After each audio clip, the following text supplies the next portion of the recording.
I don't remember when the road started feeling wrong, only that it did. The forest outside my window has been quiet for days, maybe longer than that. Fog sits low like it's been poured there, thick and unmoving, swallowing the edges of trees until nothing feels real beyond 10 feet. I keep the lights dim at night, not because I'm afraid of darkness, but because brightness feels like it belongs to another world I no longer trust. It began with a drive I wasn't supposed to take, a shortcut that showed up on my map without warning, a thin gray line cutting through nowhere, no name, no traffic history, no record that anyone had ever driven it before me. But I did, and the deeper I went, the more the world started forgetting me. Radio stations dissolved into static that sounded almost like breathing. Road signs stopped repeating languages I understood. Even the sky felt delayed, as if it was reacting a second too late. Then I saw the first town. It wasn't on any map I checked later. Not even satellite images showed it clearly. Just a blur, a mistake in geography. But I remember the lights were still on. All of them, even though no one was inside. That's when I saw it. Something standing at the edge of the street, perfectly still, waiting like it had been expecting me the whole time. And the car didn't stop on its own. Neither did the road. Not until it was too late. The night was already deep when I left the edge of the village. Cold air pressed against the windshield, soft and damp, carrying the smell of wet soil and distant smoke. The kind of night where even headlights feel too small to trust what they reveal. The road I knew should have ended 10 minutes ago, but it didn't. It stretched further, swallowed by fog that moved like slow breath across the fields. Then the map on my dashboard flickered. A new line appeared, thin, gray, silent, no name, no warning, just a road that wasn't supposed to exist. I should have turned back. I didn't. The tires rolled forward, cutting into fog, so thick it felt like fabric brushing against glass. The trees on both sides leaned inward, dark and wet, their branches tapping lightly against each other like fingers searching for rhythm. Then it happened. A highway opened ahead of me, wide, clean, perfectly marked, as if it had always been there, waiting under the night. But I knew it hadn't. The moment I entered, the air changed, smoother, colder, too still. Even the engine felt quieter, like it didn't want to disturb anything. Fog clung to the road in low sheets, glowing faintly under the headlights. Every mile marker was blank, no numbers, just smooth white metal fading into gray. I checked the mirrors. Nothing behind me, not even the road I came from. Only fog. Then the first exit appeared.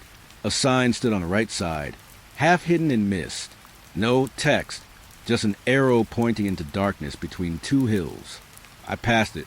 A minute later, it was behind me again. Same sign, same arrow, same silence. I slowed down. The radio cracked alive. Static first, then something close to breathing. Not words, not music, just presence shaped like sound. I turned it off. The silence that followed felt heavier than the noise. The highway began to loop. I passed the same broken reflector twice. Then a faded white stripe that looked slightly burned at the edges. Then the same bend in the road, the fog always thickened like smoke. And each time I passed it, it felt less like driving forward, more like returning. My hands tightened on the wheel, cold sweat mixed with the damp air slipping through the vents. Even the dashboard glow felt dimmer now, as if the car was losing permission to exist properly. Then I saw it, a fuel station, standing alone beside the road, lit softly in pale yellow light, humming faintly like an old machine still pretending to work. I hadn't seen it before, but I knew I would see it again. I drove past. Fog swallowed it instantly. A few minutes later, it appeared again. Same station, same flickering lights, same silent pumps standing like waiting figures. Except this time, the door was open. I didn't remember deciding to stop, but I slowed anyway. The engine died before I touched the brake. No warning, no sputter, just silence. The car rolled to a stop as if it had reached its destination long before I realized. The station stood just ahead, too close, too familiar, and someone was already outside. The attendant stood near the pump, still, Patient, not moving. The light above him flickered gently, washing his face in uneven pulses of pale gold and shadow. I couldn't see his eyes clearly, but I felt them, watching, waiting. Then he spoke. My name, not loudly, not surprised, just calmly, as if he had said it many times before. I didn't answer.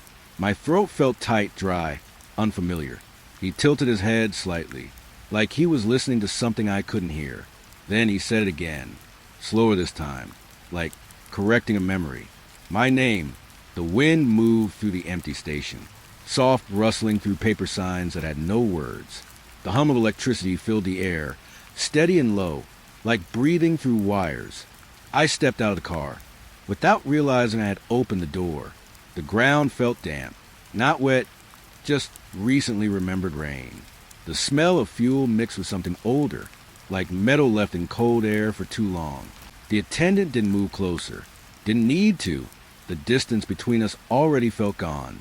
Behind me, the road was no longer visible. Only fog. Thick. Still. Waiting. I looked back at him. He smiled faintly. Not kind. Not cruel. Just familiar. Like I had been here before. Like I had always been here. The station lights flickered once. And for a moment, I thought I saw my own car still driving past in the distance. Except I was already outside it. Inside and outside didn't feel different anymore. The attendant turned slightly, gesturing toward the pumps. Not an order, not an invitation.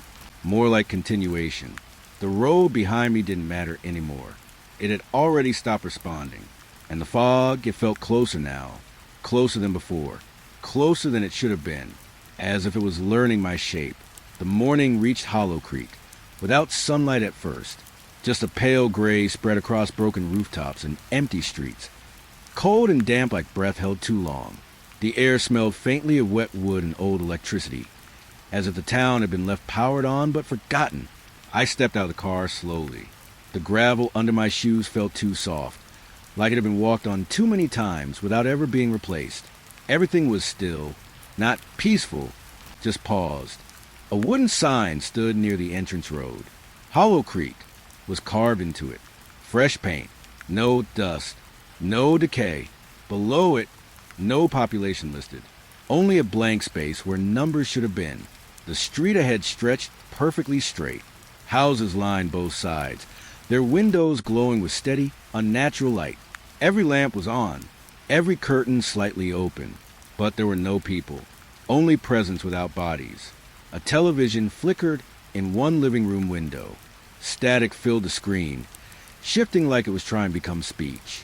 Then, briefly it did, a voice formed inside the noise. Soft, interrupted, mid-conversation, like I had walked in after it had already begun.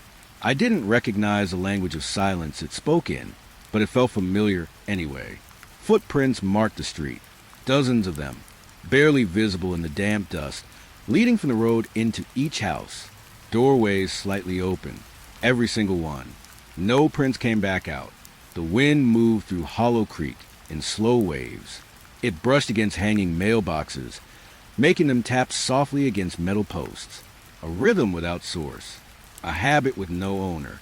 I followed one set of footprints. They led into a small house with a porch light, still humming faintly above the door. Inside smelled like warm dust and old cooking oil. The air felt recently lived in, but not lived in now. The living room was lit. A TV sat in the corner, still running. Static filled the screen, pulsing in uneven waves. Then it shifted again. A face tried to form inside the noise. Not clear, not stable. Just a suggestion of someone speaking into a broken memory. The volume was low, but the sound felt close to my ears. Too close. On the couch, cushions were pressed down, like someone had just stood up or was still there, invisible, refusing to leave shape behind. A half-filled cup rested on the table. The surface of the liquid trembled slightly, even though nothing touched it. I turned slowly. The hallway behind me was dark, but not empty. Something about it felt occupied, not with movement, with waiting. A school bell rang suddenly. Sharp, clear, impossible. It came from outside. I stepped back onto the street, heart slow but heavy, listening. No school was visible from where I stood. No building. No playground. Nothing that explained the sound. But the bell rang again. Then stopped. Silence returned instantly. Too clean to be natural. And then I saw it. At the far end of the street. A playground. It hadn't been there before. Metal swings hung perfectly still in the air. No wind moved them. No force touched them. Except one. One swing moved slightly. Slow. Gentle. As if someone had just stepped off it and forgotten to leave. The sound of chains creaked softly. Even though nothing was there. I walked closer. The ground beneath the playground was softer than the rest of the town. Like it had been walked on more recently. Or more often. The school bell rang again. Once. Then silence. And in that silence, I noticed something worse. The swing wasn't moving randomly. It was syncing with my breath. Every inhale, every pause, every slow exhale, matching me, learning me. A shadow passed across the playground. But there was no source, no person, no trees shifting, just a brief interruption in light. As if something unseen had walked between me and the sky. I turned quickly. The streets behind me were still empty, still silent, still wrong. Then the TV in the nearest house flickered again. Static turned briefly into sound. Not speech this time. Just one word. My name. Soft. Broken. Half-formed. I didn't move. The houses around me stayed lit. Watching without eyes. Holding their brightness like a secret they refused to share. The playground swing moved once more. Then stopped completely. And for the first time since arriving in Hollow Creek, I realized nothing here was searching for me. It already knew I was here. The night arrived without warning outside the motel. No transition, no fading light, just sudden darkness pressing against a glass like it had always been waiting there. The roadside sign buzzed faintly in the wind. Rooms available flickered in uneven letters, some bulbs dimmer than others, like tired eyes refusing to stay open. The building stood alone beside the highway.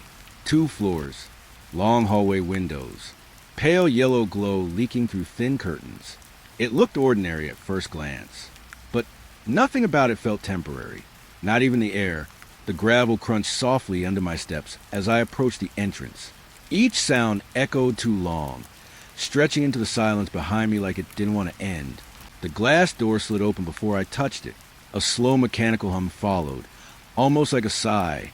Inside, the air was warm but stale. It smelled faintly of paper, old soap, and something metallic that didn't belong. A desk stood in the center of the lobby. Behind it, a clerk waited, already looking at me. He didn't ask for ID, didn't ask my name. He said it first. Calm, certain, like it had already been written on the page before I arrived. A key was placed on the counter. Room 12. The metal felt too cold when I picked it up, not from temperature, but from absence of warmth. The clerk nodded once, then said softly, "You'll check in again if you forget."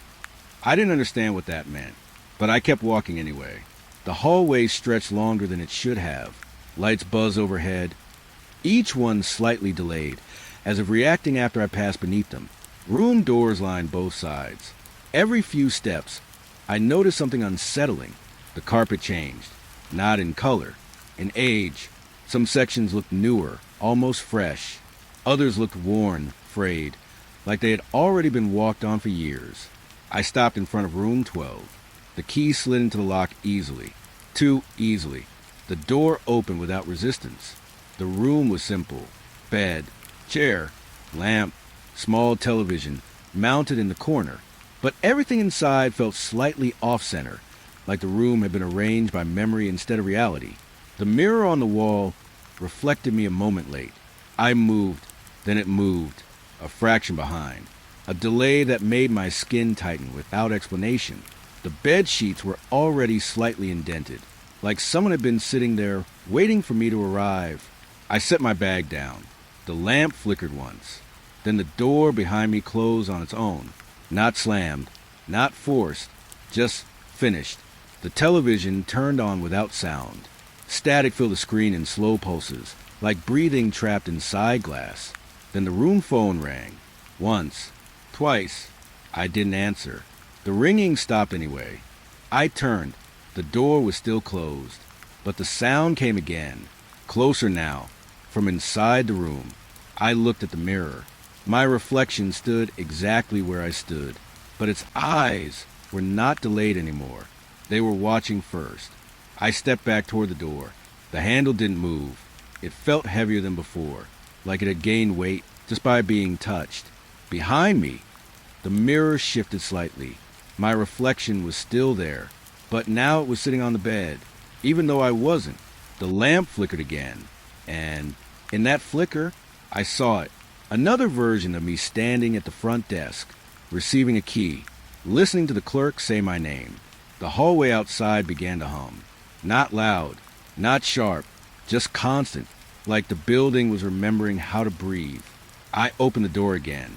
The hallway looked different, longer, more doors than before, room numbers repeating in patterns that didn't make sense.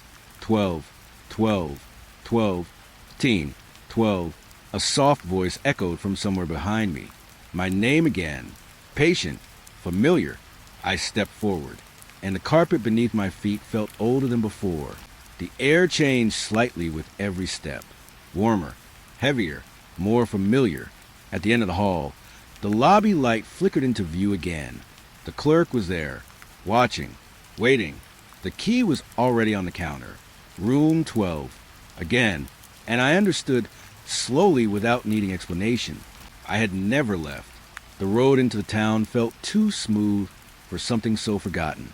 Gray asphalt, soft fog rolling over it like slow water, and a silence that pressed against the windshield without moving. A faded sign stood at the entrance. No welcome, no warning, just a name that looked slightly erased even while I read it. The air shifted as I crossed a boundary.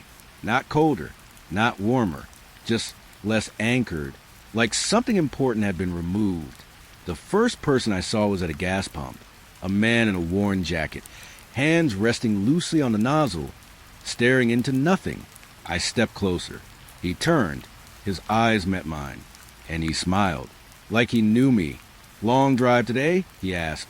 I opened my mouth to answer, but before the words fully formed, his expression softened. Confused, like I had stopped existing in the middle of his attention. He looked past me, then back. "Sorry," he said slowly. "Were you?" He stopped again, blinking, empty. Then he walked away, leaving the pump running. The nozzle clicked softly in the wind. I stood still. Something in my chest tightened. Not fear yet, just the sense that reality was skipping. I walked into town. Every street lamp hummed faintly, even in daylight. Windows reflected soft movement inside homes, but no clear figures, just shifting shapes like people remembered incorrectly. A woman passed me on the sidewalk. She looked right at me, smiled, and said, "You should be careful here, She stopped mid-sentence. Her face went blank. Then she nodded politely and continued walking as if I had never existed in her thought. I checked my phone. No signal, but the time kept changing slightly. Not forward, not backward, just wrong by seconds that didn't match anything around me. A newspaper stand sat near the corner. One paper was dated tomorrow. I picked it up. My name was on the front page, but the article stopped halfway through a sentence, as if whoever wrote it forgot I existed before finishing the thought. I walked faster now. The town felt quieter with each step. Not empty. Worse. Resetting. A group of children played near a fountain. Their laughter rose and fell in soft waves, echoing strangely against the buildings.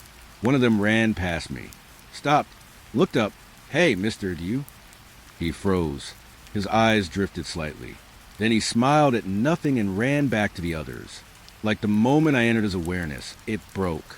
The buildings around me began to feel unfamiliar in repeating ways. A cafe sign I passed twice.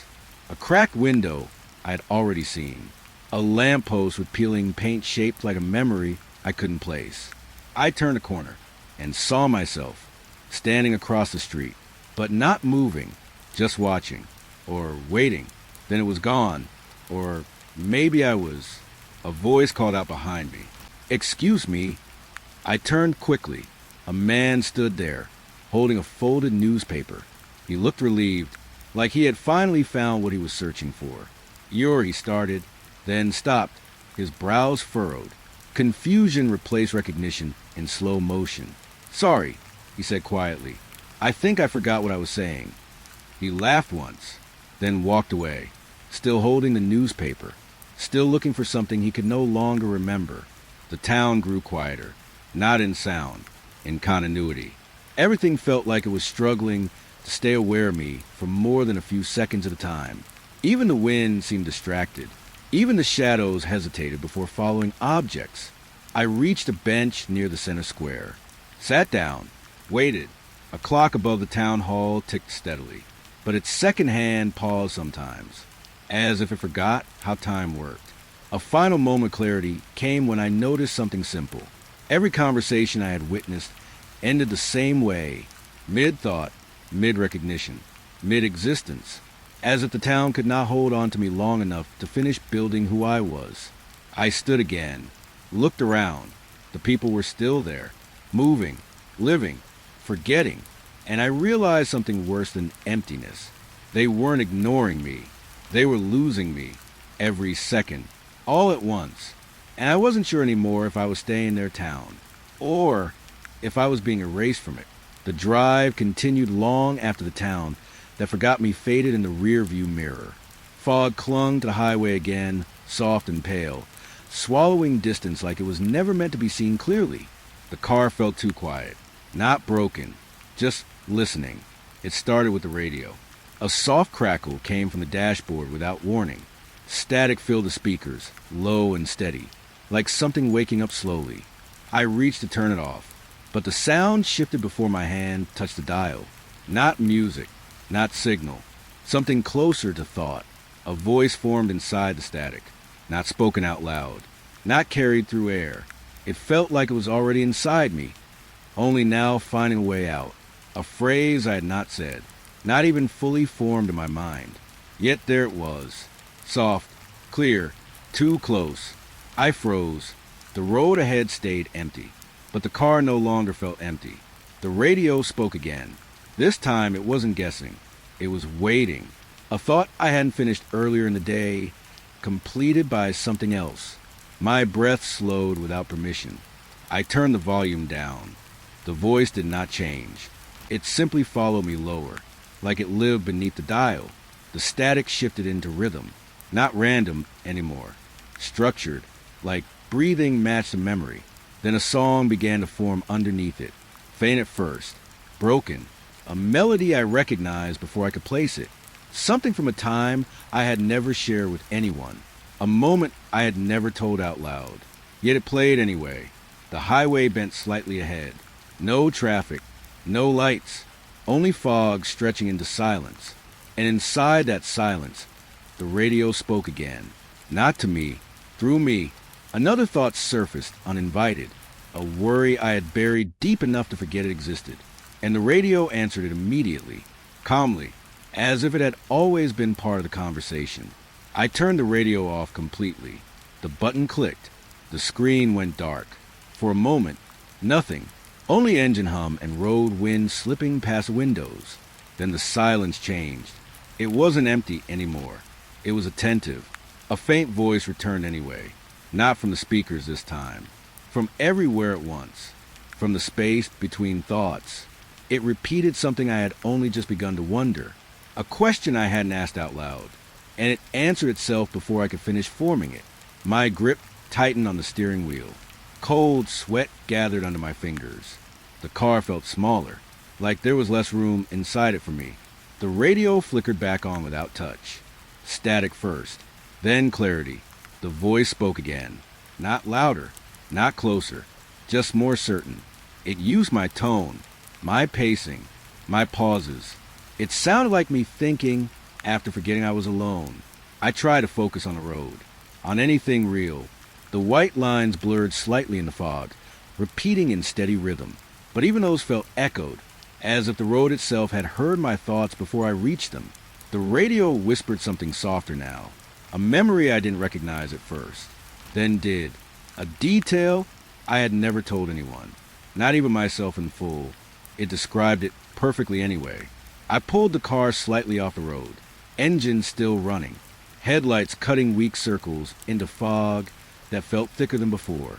The radio volume stayed low now, like it didn't need strength anymore, only certainty.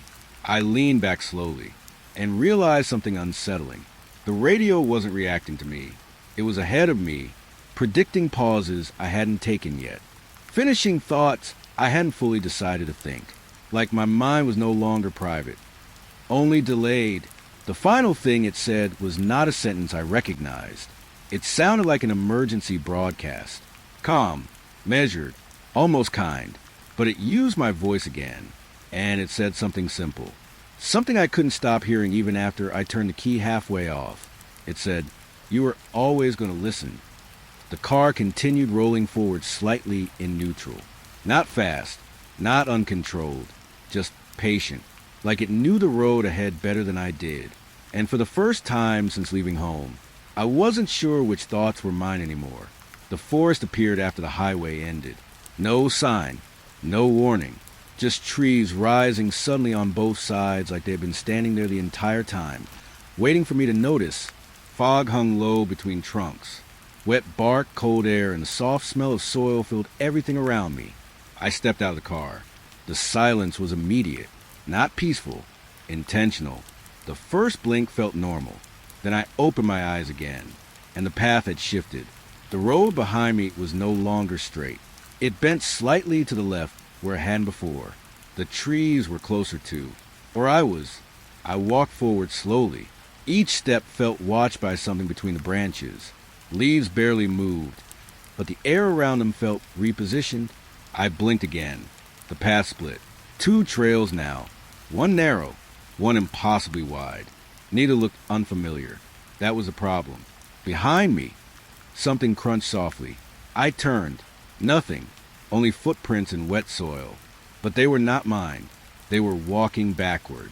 Slow, careful, like they were undoing my steps one at a time. A tall shape stood between the trees. Not fully visible. Not fully hidden. Just interrupting space. Every time I tried to focus on it, my eyes burned slightly, forcing a blink, and each blink made it closer. I stopped blinking. The forest responded immediately. The air thickened. The sound of leaves became too loud, and my eyes began to water without permission. I blinked once. The tall shape was gone. The path had changed again. Now there was no clear direction forward, only deeper forest, and something that felt like it was already walking beside me without moving. It appeared in a field that shouldn't have held anything. Stone structure rising from flat land, surrounded by mist that clung to its walls like memory. No doors, no cross, no visible entrance. Only stained glass glowing faintly from inside. I stood at the edge of the grass. The air felt heavier near it, like the structure was listening. A soft sound came from within. Not music, not speech. Something between both. Like voices trying to agree on one shape. The sound did not travel outward. It pressed against the walls instead, looking for cracks. I walked around it. Every side was the same. Solid stone. No opening. But the singing grew clearer the closer I stood. And somehow, closer men understood. Not louder, more personal. The stained glass shifted. Scenes inside it changed as I watched. My own life, not accurately, but close enough to feel wrong. Moments I remembered differently, reflected back as if corrected. A bell rang suddenly. Once. Sharp. Too close. I looked up. No bell tower. No visible source. Only the church counting. The grass beneath my feet flattened slightly with each step I took around it, as if something inside was measuring distance, not space. Presence. The voices inside stopped briefly. Silence filled the stone walls, then resumed, one tone lower, like it had noticed I was listening. I stepped back slowly, and for a moment, I thought I saw movement inside the stained glass, not reflection, response. Something inside had seen me looking. The town looked small when I entered it. Just a few streets, a few lights, a quiet shape resting in fog. No sign at the entrance. Only certainty that I had arrived somewhere final. The first street ended too soon. A dead end. Brick wall. No passage. I turned back. The street behind me was no longer the same length. It was longer, not slightly, noticeably. I walked forward again. Another dead end appeared. Same wall, different street. More lights now. More houses that hadn't been there before. Every time I turned around, the town grew behind me. Not forward, behind, like it was being constructed only when I stopped watching it. Street lights flickered in patterns. Not random, structured, like messages sent through darkness. I couldn't read them, but I felt them forming. Windows reflected me standing still in places I had not been, sometimes alone, sometimes surrounded by silhouettes I never saw in real space. The town was learning my shape, not where I went, but how I reacted. Every turn made it more certain of me. The river was easy to find. The bridge was not, at least not directly, only when I wasn't focusing on it. A structure appearing in the edge of vision, then vanishing when I looked straight. I tried to cross anyway. Every time I turned my head, it disappeared. But footsteps ahead continued anyway. Not mine. Someone else crossing before me, or after me, or both. The air above the river felt unstable, like it couldn't decide what shape it should hold. Water below stayed still, too still, as if waiting for instruction. A sound came from behind me. Footsteps, matching mine, but slower, delayed, as if following a version of me that had already left. I stopped walking. The footsteps didn't. They continued forward alone, towards something I couldn't see, something I refused to fully look at. And just at the edge of vision again, the bridge returned. Not fully, just enough to continue. As long as I didn't acknowledge it directly, the building stood between two streets that didn't agree on direction. Stone exterior, tall windows, quiet glow from inside, a library, or what looked like one. The doors opened without sound. Inside smelled of dust, paper, and something like reversed ink. Bookshelves stretched farther than the building should allow. Too deep, too endless. Books on the nearest shelf were open, their pages moving slightly. Not from air, from rewriting. I picked one up. The words changed as I read. Sentences rearranging themselves backwards after each glance, like they refused to stay remembered correctly. The librarian was nowhere visible, but I felt presence between shelves, watching gaps instead of people. Then I saw it, a book with no visible author, only a title. My name. I didn't open it, but it opened anyway, pages turning slowly without hands.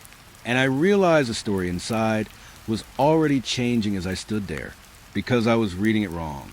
The building looked abandoned from the outside, concrete walls, dim entrance light, and a single elevator door that hummed faintly like it was still in use. I stepped inside. The air smelled faintly metallic, mixed with old fabric and something like memory left too long in a closed space. The doors closed too smoothly. The first descent felt normal. Numbers above the door lit up in sequence. But they weren't counting floors. They were counting time. The elevator stopped. Doors opened. A hallway waited outside. But it wasn't mine. The carpet was older. The walls slightly faded. The air colder in a way that felt familiar but misplaced. A woman walked past the hallway. She didn't look at me. Not because she ignored me. Because she hadn't noticed I existed yet. I stepped back inside. The doors closed again. The elevator continued downward. Each stop changed something small. A scratch on the mirror. A stain on the floor. A sound that used to belong somewhere else. At one level I saw myself, standing in the elevator, not moving, waiting. But I wasn't inside at that moment. Not yet. The buttons began to fade. Labels disappearing slowly as if time was erasing instructions on purpose. Only one remained visible. Down. The elevator no longer felt like movement. It felt like remembering. Wrongly. I arrived at dusk, though the sky didn't fully agree on the color. Buildings stood quiet, their windows glowing faintly like closed eyes that refused to sleep. The air carried a soft hum, not wind, something structured. As night settled, the sound grew clearer, a low harmonic rising from the town itself. Walls, streets, rooftops, all vibrating gently like they were part of a single breath. I walked slowly through empty streets. Every step felt matched by something unseen. Not footsteps, rhythm. In the windows, faint movement appeared. Not people, patterns, like sleepwalking geometry repeating itself behind glass. The sound deepened. It resembled music only in structure, but not in emotion. Then I recognized it. Not the melody, the feeling. Childhood memories I couldn't fully place. Returning without permission. When I stopped walking, the town did too, as if movement was the only thing keeping it awake. The highway stretched forward under pale sky. No intersections, no exits, just repetition disguised as distance. The road felt familiar almost immediately. That was the first warning. Every sign repeated itself. Different words, same meaning. Direction without destination. The odometer changed strangely. Numbers rising, then gently falling, as if the car couldn't decide whether it was moving forward or remembering backward. A broken billboard appeared again, then again, each time slightly more faded, each time slightly more familiar. Exit ramps curved inward instead of out. Each turn returned me to the same stretch of road, only shifted slightly, like reality had missed a step. The feeling grew heavier, not lost, looped. Even forward motion felt like repetition, not travel, revisiting. It appeared after the sound of tires slipping on wet road that I don't remember hitting. No crash, no impact, just the feeling something had almost happened, and then the station was there. Small building, flickering lights, silent pumps, too clean for the road around it, too present for something that shouldn't exist. The attendant stood outside, already watching, already expecting. He didn't ask what I needed. He only looked at the car, as if it had already told him everything. The air smelled faintly of fuel and memory, like something burned but never fully disappeared. Inside, the mirrors showed different versions of the road behind me. None matched what I remembered driving through. Time felt traded here, not spent, exchanged. The surface town looked normal at first glance. Quiet streets, old brick buildings, dim afternoon light resting over everything like dust. But beneath it, something was shifting. At night, faint digging sounds came from under sidewalks. Not loud, patient, like something learning how to surface correctly. Basement doors led deeper than they should. Each level revealed older architecture, different styles, different eras. Same location, street names repeated, but belonged to different centuries.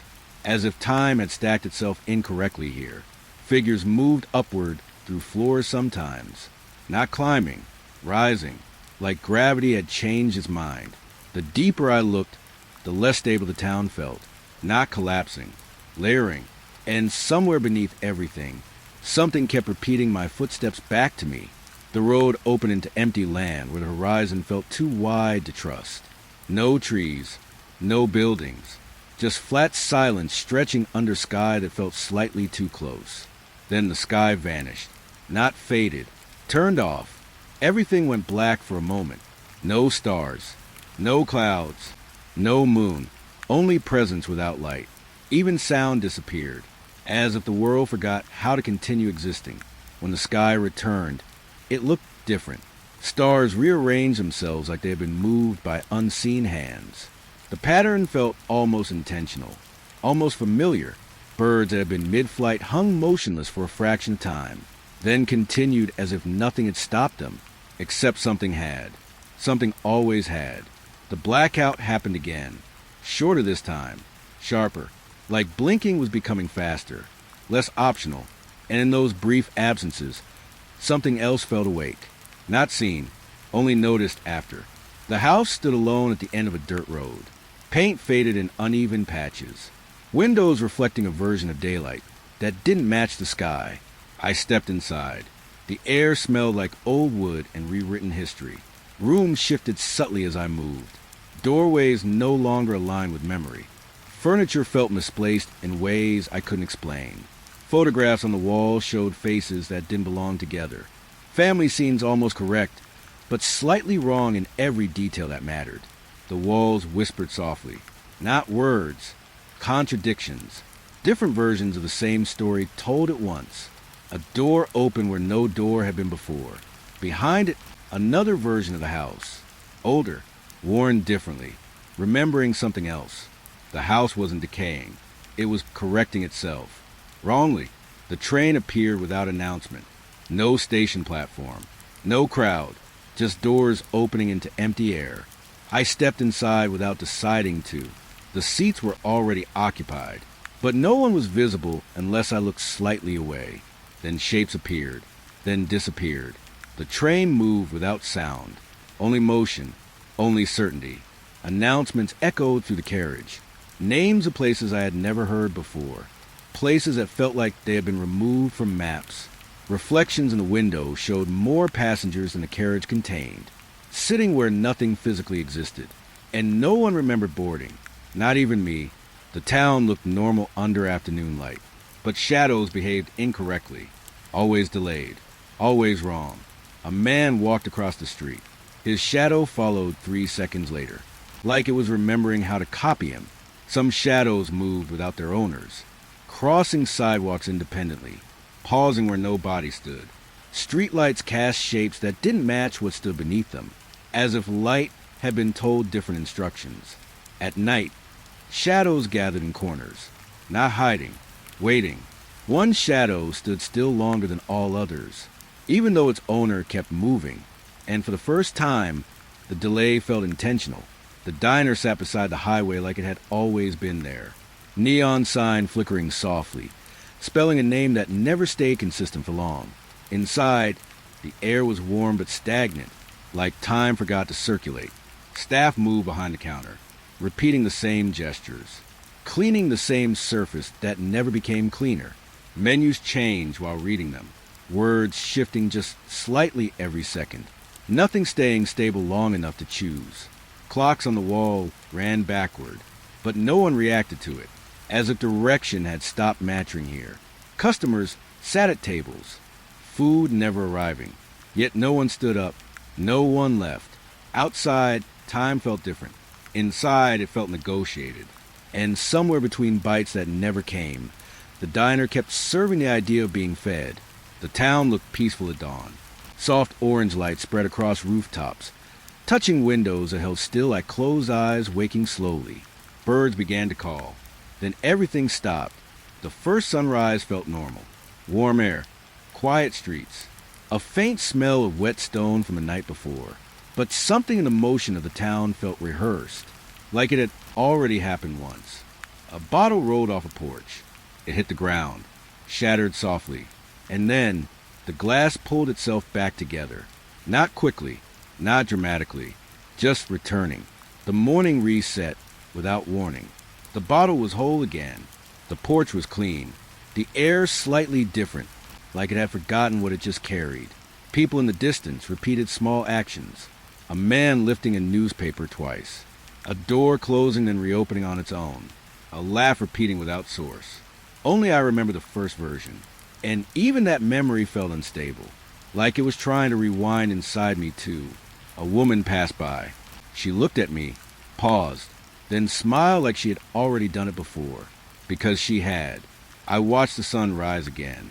Same position, same color, same silence between changes. But the second time, something was missing. A detail I couldn't name, only feel, like a thought removed before I could hold it. The town didn't repeat loudly. It corrected itself quietly, like error was never allowed to exist for long. I stepped forward, and the ground felt slightly more familiar than before, as if I had already walked it twice, or more, and somewhere inside the morning light. Something kept learning which version of me was easiest to keep. The field stretched wide under a sky that looked too still to be natural. Tall grass moved in slow waves, brushing against my legs with damp cold that didn't match the season. No wind was visible, only motion without cause. It started as a whisper beneath the soil, not a sound in the air, a pressure in the ground itself, like the earth was remembering how to speak. I knelt down slowly, pressed my hand against the dirt. It felt warm for a moment, then colder than it should have been. A voice rose up, soft, unclear, not directed at me, but aware of me. I asked nothing. Still, the soil responded, not with words that made sense, but with rhythm, like it was answering thoughts I hadn't formed yet. I dug carefully with my fingers. The soil gave way easily, too easily, as if it had already been loosened before I arrived. Below the surface, more soil, same texture, same color, same depth repeating itself. No end, only continuation.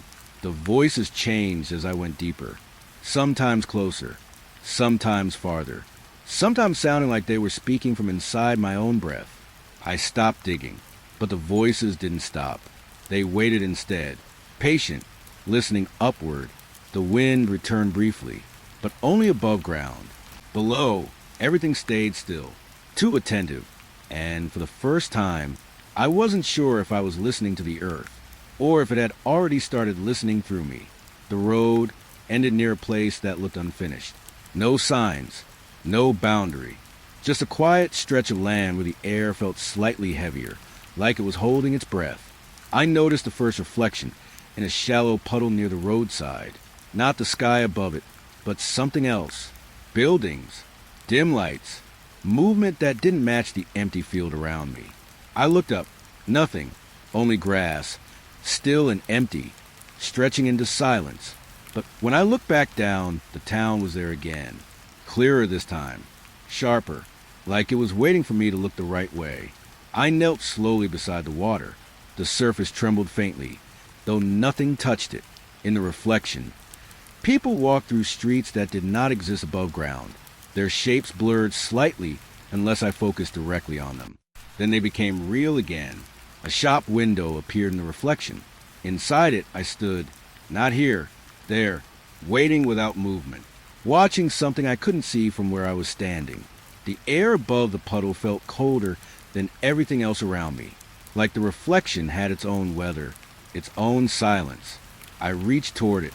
My fingers hovered just above the surface, and the reflection leaned closer first.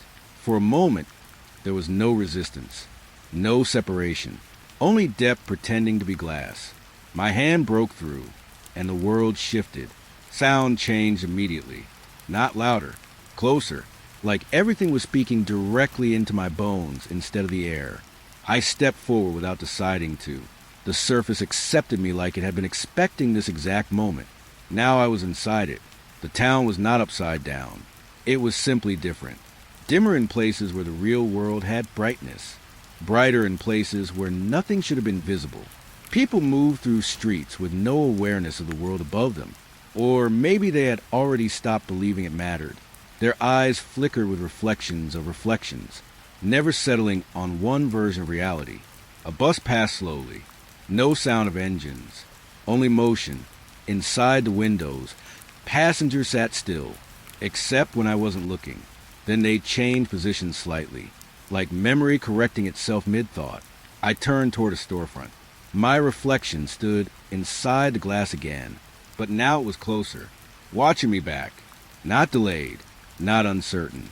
Aware, I stepped away from the window. The reflection did not. It stayed, waiting. A ripple passed through the air behind me. Not wind, not movement. Something like a tension shifting direction. And for the first time since entering this place, I understood something quietly unsettling. The reflection wasn't copying me. It was deciding what I should be. The river was quiet beneath a sky that looked slightly too pale to be real. No ripples, no current, just dark water, holding still like it was afraid to move first. The bridge stretched across it, long old, patient, made of wood and rusted metal, that looked worn by more than time. I stepped onto it slowly. The first sound came instantly, a creak beneath my foot, but it didn't sound new. It sounded remembered. As I walked forward, more footsteps joined mine. Not behind me, not ahead, around me, like the bridge was replaying every crossing it had ever carried. Some footsteps were heavy, some light, some uneven, like they belonged to people who had rushed or hesitated or never finished crossing at all. Names were carved into the rails, some sharp and recent, some nearly erased by time that didn't behave correctly here. When I traced one with my fingers, it felt warm, like it had been touched recently. The wind moved across the bridge in slow waves, but instead of air, it carried fragments of sound. A laugh, a whisper, a name spoken too softly to belong to now. I stopped halfway across. The footsteps did not. They continued past me, as if I had already been overtaken by something that used to be me. The bridge shifted slightly beneath my weight, not breaking, adjusting, like it was remembering a different version of my position. The river below reflected nothing clearly, only distortion, shapes that didn't stay still long enough to become real. I looked down once, and saw a movement that wasn't mine, crossing before I did, or after, or both at once. A name etched into the railing near me caught my attention. Fresh, too fresh. It matched mine. I pulled my hand back immediately. The wood beneath my fingers felt warmer now, like recognition had spread through it. The length of the bridge seemed uncertain. When I looked forward, it stretched farther than before. When I looked back, it shortened slightly, as if distance depended entirely on memory. The footsteps returned, but this time they weren't around me. They were inside me, measured, exact, familiar, and for a brief moment, I understood something I didn't want to confirm. The bridge wasn't carrying me across anything. It was recording how I had always crossed it before I arrived. The road did not end with impact. It ended with absence. One moment there was direction. The next, only stillness stretched ahead like it had been waiting the entire time. No sign, no turn, no return, just completion pretending to be land. The sky above looked wrong in a quiet way. Not dark, not bright, painted into permanence, like someone had finished it and never returned to correct the details.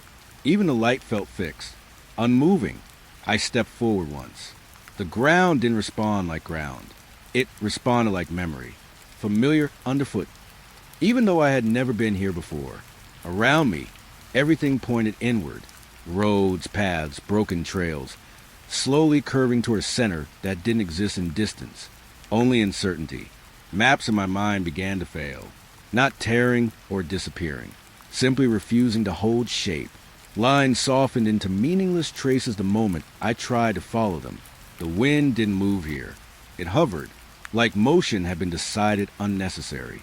Even silence felt arranged, carefully placed. Then it noticed me, not with sound, not with movement, with recognition. A feeling like something had finally matched my presence to its expectation. The realization didn't arrive like a thought. It settled like weight, slow, irreversible. There had been no journey, only arrangement. Every road, every turn, every place that seemed new had already accounted for me. The dead ends were not mistakes. They were positions, carefully placed points guiding me here without asking. I looked back, but back no longer held meaning. The space behind me did not feel like origin, only another part of the same stillness. The sky remained unchanged, not watching, not reacting, just complete. And in that final quiet, something in the world adjusted slightly, not to trap me, not to release me, but to confirm I had arrived exactly where I was always meant to be. And there was no further direction left to misunderstand.